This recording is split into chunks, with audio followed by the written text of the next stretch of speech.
यांचा या ठिकाणी यात्रा कमिटीच्या वतीने सत्कार करण्यात येत आहे।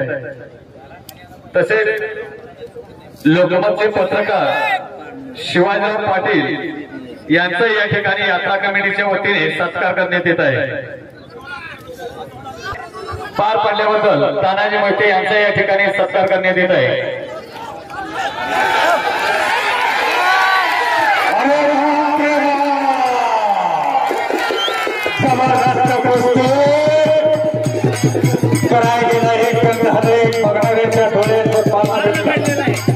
महाराष्ट्र केसरी विजय मिळालेला धन्यवाद धन्यवाद धन्यवाद। आजच्या ठिकाणी प्रकाश रामचंद्र पाटे प्रकाश ऑटोचे मालक ठाणे यांच्याकडून प्रकाश बनकरला 2000 रुपयाचा बक्षीस झालेला आहे। वा रे वा, जरा बाजूला सारखे